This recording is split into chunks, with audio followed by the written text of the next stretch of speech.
ये जो top down analysis trading strategy है, ये आईसीटी की सबसे पॉपुलर स्ट्रेटजी है जो कि प्रो ट्रेडर्स इसे ज़्यादा काम में लेते हैं। ये इसलिए भी बेस्ट है क्योंकि इसमें रिवार्ड ज़्यादा होता है, रिस्क कम होता है। स्ट्रेटजी चार्ट पर चलने से पहले हम कुछ मार्केट स्ट्रक्चर ड्रॉ कर लेते हैं, जिसकी वजह से क्या है कि हमारा एक बेसिक्स क्लियर हो जाएंगे किस तरीके से प्राइस का मूवमेंट होता है। अब इस जगह पर देखिए, ये जो बॉस चौक ऑर्डर फ्लो एफईजी आपने सुना होगा, ये मार्केट में किस तरीके से काम आते हैं और इन्हीं के बेस पर हम ट्रेड लेंगे। जैसे ये प्राइस ऊपर जा रही है, अब ऊपर जाती है, जैसे ये ट्रेंड अप है, अप जाने पर जो पुराना स्विंग था, इस वाले पुराने स्विंग को यहाँ पर ब्रेक किया, मतलब कि बॉस हो गया।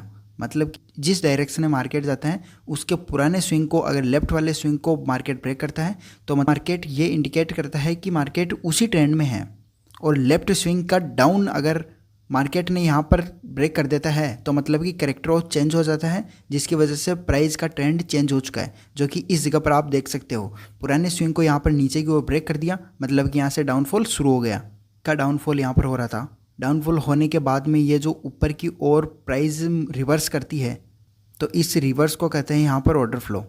अब ये बुलिस की साइड में बन सकता है, जैसे बुलिस मार्केट था, डाउनफॉल आया तो ये ऑर्डर फ्लो हुआ। ये ऑर्डर फ्लो क्यों काम आता है? ये ऑर्डर फ्लो आता है जब प्राइस वापस मोमेंट करके इस ऑर्डर फ्लो के एरिया में आता है, तो इसके मिड वाले ऊपर जो प्रीमियम जोन है उसमें ऑर्डर ब्लॉक होता है, एक एफयूजी भी होता है, तो वहाँ से प्राइस नीचे टकराकर नीचे चली जाती है। अधिकतर केस में यही होता है। अब जैसे इस जगह पर ये कैंडल्स बनी, तो कैंडल्स बनने के बाद में प्राइस का यहाँ पर डाउनफॉल होता है, इस वजह से कैंडल्स के बीच में गैप हो जाता है और उस गैप को कहते हैं फेयर वैल्यू गैप। अधिकतर प्राइस फेयर वैल्यू गैप के पास से ही टकरा कर नीचे जाती है, जहाँ पर हम ट्रेड प्लान करते हैं। लेकिन अधिकतर लिक्विडिटी लेने के लिए, लिक्विडिटी क्या होती है? लिक्विडिटी प्राइस में स्टॉप लॉस हिट करके जिस डायरेक्शन में बिग मनी के द्वारा ले जाए जाना होता है उस डायरेक्शन में मार्केट जाता है। अब और इस जगह पर एक विग भी बना सकता है, एक बड़ी सी कैंडल आ सकती है, फिर बाद में वहाँ से प्राइस नीचे जाए, तो ऑर्डर फ्लो इस काम में आता है। तो ये मार्केट स्ट्रक्चर फिर बाद में इस जगह पर देखिए, यहाँ पर बॉस हो चुका है, तो मतलब कि प्राइस का सेंटीमेंट क्या है, यहाँ से डाउनफॉल ही है। इस एरिया पर जिस तरीके से हमने यहाँ पर ट्रेड लिया, उसी एरिया को इस तरह ड्रॉ करके वापस प्राइस यहाँ से आएगी, इस जगह पर हम वापस एक बार और डाउनफॉल लेंगे। तो टॉप डाउन ट्रेडिंग स्ट्रेटजी से आपको ये समझ में आया होगा कि एक तो टॉप मतलब कि इस टॉप पर ले रहे हैं, और एक डाउन मतलब कि डाउन की अगर ये इन्वर्टेड मैं इसे करूँ तो इस जगह पर इन्वर्टेड भी हम ले सकते हैं। ये इन्वर्ट स्केल किया, मतलब प्राइस यहाँ से जा रही थी तो यहाँ पर चौक कर दिया, मतलब कि प्राइस का सेंटीमेंट क्या है, अप है, तो इस जगह पर ऑर्डर फ्लो पर टकराकर यहाँ से प्राइस का यहाँ पर कॉल की साइड हम यहाँ से प्लान कर सकते हैं। अब इसके लिए टाइम फ्रेम कौन सा चाहिए? टाइम फ्रेम इसमें क्या होता है कि जैसे इसमें 3 टाइम फ्रेम मिनिमम तो रखने ही चाहिए, मतलब कि 1 डे टाइम फ्रेम या 4 आवर का टाइम फ्रेम किसके लिए होता है? मार्केट स्ट्रक्चर और ट्रेंड को देखने के लिए होता है। 1 आवर या 15 मिनट का टाइम फ्रेम किस लिए होता है? जो मैंने बताया था कि ऑर्डर ब्लॉक और सप्लाई और डिमांड जोन एरिया बनाने के लिए होता है। और ऑर्डर ब्लॉक क्या होता है? नीचे की ओर होगा तो डिमांड जोन, और ऊपर की ओर होगा तो मतलब कि सप्लाई जोन। और 15 मिनट या 1 या 5 मिनट के टाइम फ्रेम पर क्या किया जाता है? एंट्री मॉड्यूल, वहाँ से एंट्री ली जाती है। अब इस जगह पर मैंने किस तरीके से ये सारे ट्रेड प्लान करें और किस तरीके से यहाँ पर ट्रेड लेना चाहिए उसे मैं दिखाता हूँ। कि मैंने कहा था कि पहले ट्रेंड मार्केट का देखना ज़रूरी है। 1 डे के टाइम फ्रेम पर हम जाते हैं, मार्केट स्ट्रक्चर हमें देखना है किस तरीके से मार्केट या तो डाउन है या अप है। तो इस जगह पर हम देखते हैं, तो ये वाला जोन था, मतलब प्राइस डाउनफॉल कर रही थी। डाउनफॉल करने के बाद में इस जगह पर ये जो स्विंग था, मतलब इस जगह से प्राइस का मोमेंट यहाँ से डाउनफॉल गया, तो इस जगह पर ऑर्डर ब्लॉक है। ये वाला ऑर्डर ब्लॉक काफ़ी इंपॉर्टेंट हो जाता है। प्राइस ने इस जगह पर आकर ये क्या होता है, यहाँ से एक सप्लाई जोन होगा, मार्केट नीचे जाना ही होगा। तो इस ऑर्डर ब्लॉक को हम जूम करते हैं और 1 आवर के टाइम फ्रेम पर ले जाते हैं। तो उस ऑर्डर ब्लॉक के पास प्राइस आई, ये वाला ऑर्डर ब्लॉक है, इस वाले ऑर्डर ब्लॉक के पास पे प्राइस आई और यहीं से ही टकरा कर नीचे जाने लगी। तो ये तो बाद में बना चार्ट, इससे पहले हम क्या करेंगे? हम अभी मान लो कि इस जगह पर है, ये हाई है, इस जगह पर क्या हुआ? ये जो पुराना स्विंग था, ये मान सकते हैं, ये भी हो सकता है एक इंड्यूसमेंट होता है कि प्राइस ने वहाँ से मोमेंट दिखाना शुरू करता है, एक शुरुआत का इंडिकेशन होता है। लोअर टाइम फ्रेम पर हम 1 आवर पर देखते हैं, तो इस जगह पर क्या होता है? एक चौक होता है, मतलब करेक्टर चेंज यहाँ से होना शुरू हो चुका है। तो इस जगह पर क्या करेंगे? मार्केट में यहाँ से डाउनफॉल आना शुरू हुआ, तो इस वजह से गैप बन गए यहाँ पर, और 2 कैंडल के बीच में, 3 कैंडल के बीच में जब गैप बनता है तो उस गैप को हमने यहाँ पर मार्क कर लिया। मार्क करने के बाद में प्राइस ने यहाँ पर मूवमेंट करके इस जगह पर अपना डाउन साइड का ट्रेंड यहाँ पर हो चुका है। नीचे चलते हैं, तो यहाँ तक तो अपने ट्रेड ले लिया। ट्रेड लेने के बाद में क्या हुआ?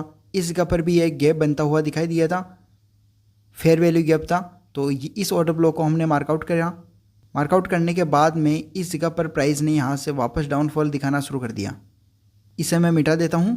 अब इस जगह पर देखिए मैंने यहाँ पर क्या लिखा है, इस जगह बॉस लिखा है, क्योंकि ये वाला डाउन ट्रेंड जारी रहा, मतलब बॉस आ चुका है, मतलब कि ट्रेंड यहाँ पर क्या हुआ, डाउनफॉल ही है अभी तक भी। प्राइस जब इस जगह पर थी तो इस जगह पर क्या हुआ, इस जगह पर भी एक डाउनफॉल आना शुरू हुआ था। इस जगह पर ये एक गैप था, इस जगह पर गैप था। गैप होने के बाद में इस वाले गैप के पास में प्राइस नहीं आई, तो ये वाला क्या हुआ, ये वाला फेल हो चुका है।